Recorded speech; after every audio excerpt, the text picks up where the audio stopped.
ഇന്ന് തുലാമാസത്തിലെ 30 വ്യാഴാഴ്ചയാണ്. ഇന്നത്തെ ദിവസം സന്ധ്യയ്ക്ക് വിളക്ക് കൊളുത്തി കഴിയുമ്പോൾ ശ്രീകൃഷ്ണ മന്ത്രങ്ങൾ ജപിക്കുന്നതും വിഷ്ണു സഹസ്രനാമം, ശ്രീകൃഷ്ണ ദ്വാദശ നാമാവലി എന്നിവയെല്ലാം ജപിക്കുന്നത് വളരെ ഗുണകരമാണ്. സന്ധ്യയ്ക്ക് വിളക്ക് കൊളുത്തി പ്രാർത്ഥിക്കുന്നതോടൊപ്പം തന്നെ ഭഗവാന് നിവേദ്യമായിട്ട് വെണ്ണ സമർപ്പിക്കാവുന്നതാണ്. ക്ഷേത്രത്തിൽ പോകാൻ പറ്റുന്നവരാണെങ്കിൽ ക്ഷേത്രത്തിൽ പോയി ഭഗവാന് തൃക്കൈ വെണ്ണ വഴിപാട് സമർപ്പിക്കാവുന്നതാണ്.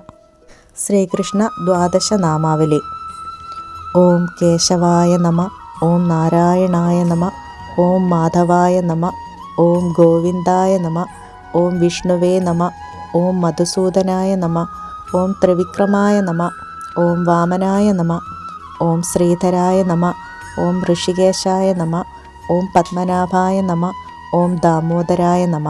നിങ്ങൾ ക്ഷേത്രത്തിൽ പോകുമ്പോൾ വളരെ വിലപിടിപ്പുള്ള വഴിപാടുകളോ ഒന്നും ചെയ്യേണ്ട. ശ്രീകൃഷ്ണസ്വാമിക്ക് ചെറിയൊരു പഴം പോലും നിവേദ്യമായി സമർപ്പിച്ചാൽ ഭഗവാൻ അത് വളരെ സന്തോഷത്തോടുകൂടി സ്വീകരിക്കുന്നതാണ്. അതുപോലെ തന്നെ പ്രാർത്ഥിക്കുമ്പോൾ നമുക്ക് ഇതുവരെ കിട്ടിയ എല്ലാ നന്മകൾക്കും ദൈവത്തോട് നന്ദി പറയുക. എപ്പോഴും ദൈവത്തോട് പരിഭവവും പരാതിയും മാത്രം പറയാതെ നമുക്ക് ഇതുവരെ നേടിത്തന്ന നമ്മുടെ നേട്ടങ്ങൾക്കും അതുപോലെ തന്നെ നമ്മുടെ ഈ ജീവിതത്തിൽ കിട്ടിയ എല്ലാ സന്തോഷങ്ങൾക്കും, അതുപോലെ നമുക്ക് നല്ല അച്ഛനെ കിട്ടിയതിന്, അമ്മയെ കിട്ടിയതിന്, ഗുരുക്കന്മാരെ കിട്ടിയതിന്, നമുക്ക് നല്ല ജോലി തന്നതിന്, നമുക്ക് നല്ല കുടുംബം തന്നതിന്, നല്ല ഭാര്യയെ തന്നതിന്, നല്ല ഭർത്താവിനെ തന്നതിന്, നല്ല കുട്ടികളെ തന്നതിന്, അങ്ങനെ ജീവിതത്തിൽ നമുക്ക് ലഭിച്ച വളരെ ചെറിയ ചെറിയ സന്തോഷങ്ങളാണെങ്കിൽ പോലും അവയ്ക്കെല്ലാം ദൈവത്തോട് ആദ്യമേ നന്ദി പറയുക. നമ്മളെപ്പോഴും നമുക്ക് എന്താണോ ഇല്ലാത്തത് അതിനെ ഓർത്താണ് എന്നും വേവലാതിപ്പെടുന്നത്. കിട്ടിയ സന്തോഷങ്ങൾക്ക് ഒരിക്കലും ദൈവത്തോട് നന്ദി പറയാറില്ല. ഭഗവാനെ എനിക്ക് അതില്ല ഇതില്ല എന്ന് പറയുന്നതിന് പകരം കിട്ടിയ സന്തോഷങ്ങൾക്ക് നന്ദി പറഞ്ഞു തുടങ്ങുക.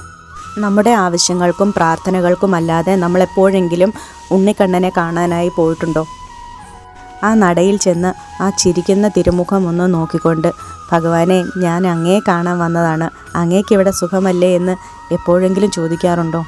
എൻ്റെ ഉണ്ണിക്കണ്ണന് തരാനായി അമ്മയുടെ കയ്യിൽ ഒന്നുമില്ലാട്ടോ, ഒരു പഴം മാത്രമേ ഉള്ളൂ, അത് ഞാൻ സമർപ്പിക്കുകയാണ് എന്ന് പറഞ്ഞുകൊണ്ട് കയ്യിലെ വെണ്ണയാണെങ്കിലും പഴമാണെങ്കിലും ആ നടയ്ക്ക് വെച്ച് സമർപ്പിക്കുക. പരിഭവമോ പരാതിയോ പറയാതെ ഭഗവാനോട് ഇതുപോലെ ഒന്ന് സംസാരിച്ചു നോക്കുക. അപ്പോൾ കിട്ടുന്ന അനുഭൂതി ഒന്ന് വേറെ തന്നെയായിരിക്കും.